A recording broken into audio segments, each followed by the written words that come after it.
Hi good morning, क्या हाल चाल है भाई। CSIR नेट 2022 प्रिपरेशन कैसी चल रही है।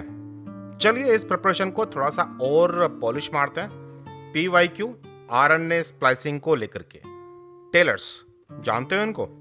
हालांकि आजकल हम लोग रेडीमेड कपड़े ज़्यादा पहनते हैं, लेकिन फिर भी ये तो हम जानते हैं ना कि टेलर का काम क्या है। टेलर कपड़े को काटता है साइज की अकॉर्डिंग और फिर उनको सिल करके एक प्रॉपर सूट या फिर जो भी हम कपड़ा तैयार कराना चाहते हैं वो तैयार करता है।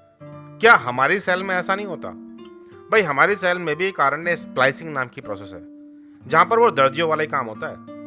हम लोग जानते हैं कि यूकैरियोट्स में जो जीन है उसमें एक्सॉन्स और इंट्रॉन्स, ये दो तरह के कंपोनेंट्स अवेलेबल हैं और इसीलिए हम लोग यूकैरियोटिक जीन को इंटरप्टेड जीन भी कहते हैं। जब कभी ट्रांसक्रिप्शन होता है तो ट्रांसक्रिप्शन होने के बाद में इंट्रॉन और एक्सॉन सबके सब इकट्ठे होकर के हमें RNA के रूप में मिल जाते हैं। लेकिन फिर एक स्प्लाइसिंग नाम की प्रोसेस है जहां पर इंट्रॉन्स को काट के अलग निकाल दिया जाता है और एक्सॉन को जोड़ दिया जाता है। तो हमारा जो दर्जी वाली कहानी है वो स्प्लाइसिंग की स्टोरी है। इस काम के लिए एक्सॉन के किनारों को पहचानना बहुत जरूरी है और इंट्रॉन्स के किनारों को भी, जिन्हें हम लोग 5' स्प्लाइस साइट, 3' स्प्लाइस साइट्स और ब्रांच पॉइंट के नाम से जानते हैं। इनको पहचान करने के लिए दूसरे RNA मॉलिक्यूल का इस्तेमाल किया जाता है, जैसे कि SNRNA। बेस पेयरिंग के द्वारा ही ये पहचान पाते हैं। अब जैसे अगर मैं बात करूं कि 5' स्प्लाइस साइट की, तो वहां एक U1 नाम का एक RNA प्रोटीन कॉम्प्लेक्स आता है, जहां पर जो RNA है उसका नाम है SNRNA U1। ये हाइड्रोजन बॉन्डिंग के द्वारा प्रिसाइजली पहचानता है कि भाई कहां से इंट्रॉन को कट करना है। सेम ऐसे ही U2 ये पहचानता है ब्रांच पॉइंट को। इसके अलावा कुछ और कैरेक्टर भी जिम्मेदार होते हैं इस सारी कहानी के अंदर, जैसे कि ब्रांच बाइंडिंग प्रोटीन BBP या फिर U6, U4, U5 का कॉम्प्लेक्स।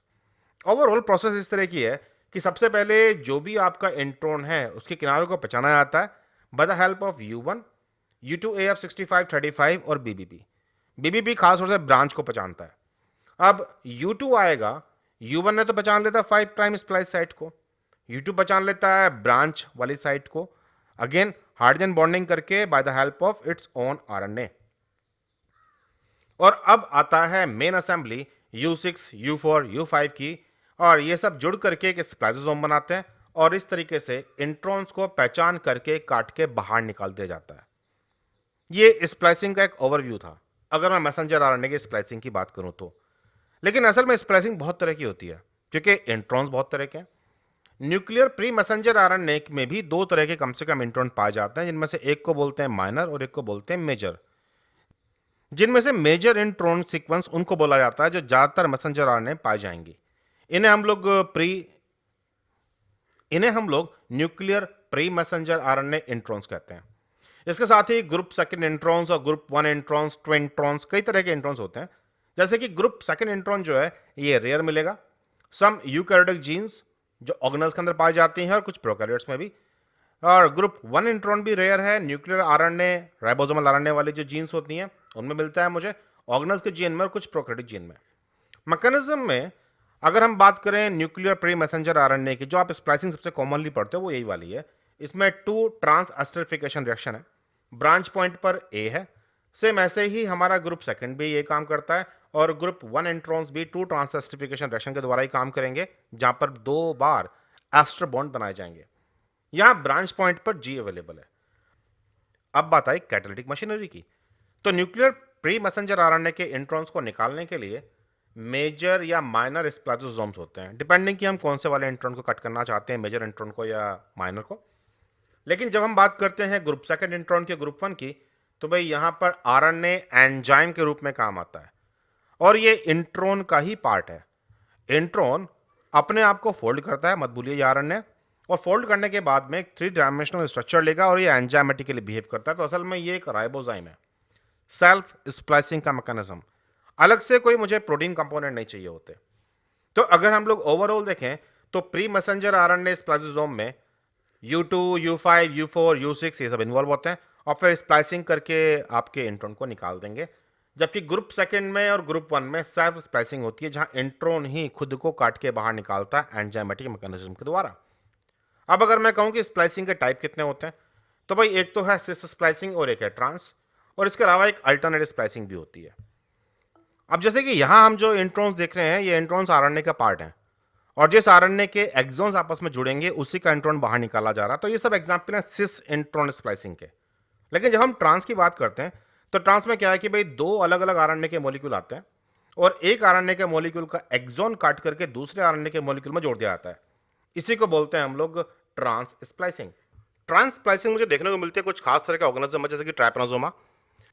यहाँ पर बहुत सारे डिफरेंट टाइप के आरएनए में लीडर सीक्वेंस ऐड करने के लिए एक ही तरह का एक्सॉन जोड़ दिया जाता है। तो ट्रांस स्प्लाइसिंग असल में एनर्जी बचाने का एक तरीका है इस ऑर्गेनिज्म के पास।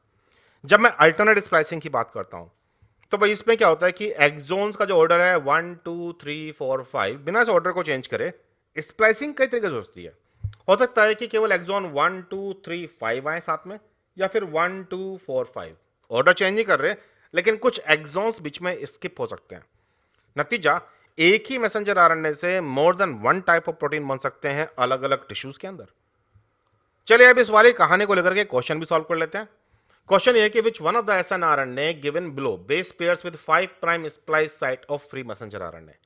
तो याद होगा ना, 5 प्राइम स्प्लाइस साइट, इस साइट पर बाइंड करने वाला स्नॉप था U1 और इसमें जो आरएनए अवेलेबल है वो है U1 एसएनआरएनए।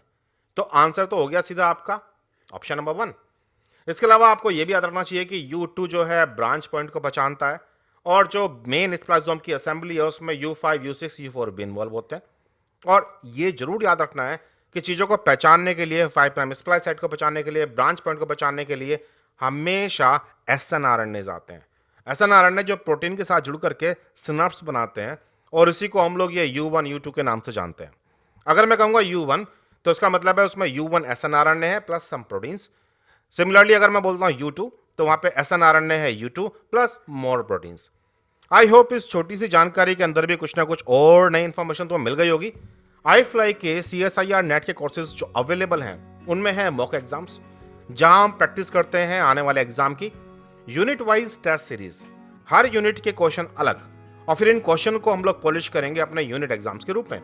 इसके साथ ही हम लोग ऑर्गेनाइज करते हैं फुल कोर्सेज जो 6 मंथ के अवेलेबल हैं जिन्हें हम डायमंड कोर्स भी कहते हैं और ये कोर्सेज 12 मंथ के लिए भी अवेलेबल हैं, खासतौर से उन स्टूडेंट्स के लिए जो मास्टर्स में हैं और अपना एग्जाम क्वालिफाई करना चाहते हैं। इसके साथ ही आई फ्लाई और कोर्सेज प्रोवाइड करता है gate BT, ICMR JRF, DBT JRF, CUT PG, IIT JAM जैसे MSc एंट्रेंस के, PhD एंट्रेंस और फेलोशिप के एग्जामिनेशंस। आई फ्लाई को ज्वाइन करने के लिए आप मुझे व्हाट्सएप कर सकते हैं 9013902981। चलिए मजे कीजिए, आने वाले टाइम में हम लोग कुछ और क्वेश्चंस को सॉल्व करेंगे अपने इस एग्जाम की तैयारी के लिए। Bye bye.